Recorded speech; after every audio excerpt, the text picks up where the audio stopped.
നമസ്കാരം, കൊട്ടാരക്കര മീഡിയയിലേക്ക് സ്വാഗതം. ഇന്ത്യയിലെ ജീവനക്കാർക്കായി വീടുകൾ നിർമ്മിക്കാൻ ഐഫോൺ നിർമ്മാതാക്കളായ ആപ്പിൾ തയ്യാറെടുക്കുന്നതായി റിപ്പോർട്ട്.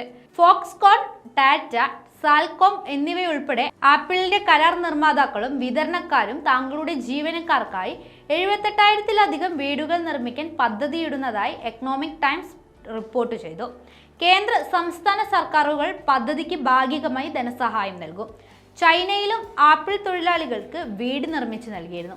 ഐഫോണിന്റെ ഉൽപ്പാദനം ചൈനയിൽ നിന്ന് മാറ്റി ഇന്ത്യയിൽ കേന്ദ്രീകരിക്കാനുള്ള നീക്കത്തിന്റെ ഭാഗമായാണ് ആപ്പിളിന്റെ നീക്കമെന്ന് പറയുന്നു.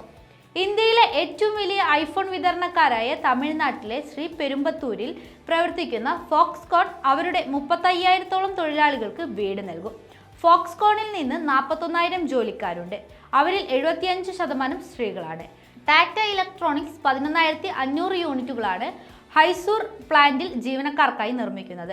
ഐഫോൺ എൻക്ലോസറുകളാണ് ടാറ്റ നിർമ്മിക്കുന്നത്. ആപ്പിളിനായി പവർ അഡാപ്റ്ററുകൾ, എൻക്ലോസറുകൾ, മാഗ്നറ്റ്സ് എന്നിവ നിർമ്മിക്കുന്ന സാൽകോംബ് 3,969 വീടുകളും നിർമ്മിച്ചു നൽകും. ചൈനയിൽ പിന്തുടർന്ന അതേ മോഡലാണ് ആപ്പിൾ ഇന്ത്യയിലും നടപ്പാക്കുന്നത്. ചൈനയിൽ ഐഫോൺ വിതരണക്കാരായ ഫോക്സ്കോൺ ഫാക്ടറിക്ക് സമീപം തൊഴിലാളികൾക്ക് താമസിക്കാനുള്ള വീടുകളും ഭക്ഷണത്തിനും മരുന്നിനും സബ്സിഡിയും ഒരുക്കിയിരുന്നു. ജീവനക്കാർക്ക് വീട് നൽകുന്നത് ഉൽപാദനക്ഷമത വർദ്ധിപ്പിക്കുമെന്നാണ് ആപ്പിളിന്റെ വാദം.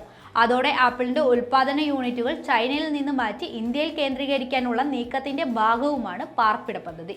ഫോക്സ്കോൺ ഇന്ത്യയിൽ തൊഴിലാളികൾക്കായി ഹോസ്റ്റലുകൾ നിർമ്മിക്കുന്നതിനായി 2 വർഷം മുൻപ് റിപ്പോർട്ട് ചെയ്തിരുന്നു. എന്നാൽ ഇന്ത്യൻ ജീവിത രീതിക്ക് അനുയോജ്യമായ വീടുകളായിരിക്കും രാജ്യത്ത് നിർമ്മിക്കുക. ലോകത്തിലെ ഏറ്റവും വലിയ ഐഫോൺ ഫാക്ടറിയായ ചൈനയിലെ ഷങ്ഷൌവിൽ ഫോക്സ്കോൺ 3 ലക്ഷം തൊഴിലാളികൾക്കാണ് ഹോസ്റ്റൽ സൗകര്യം നൽകുന്നത്.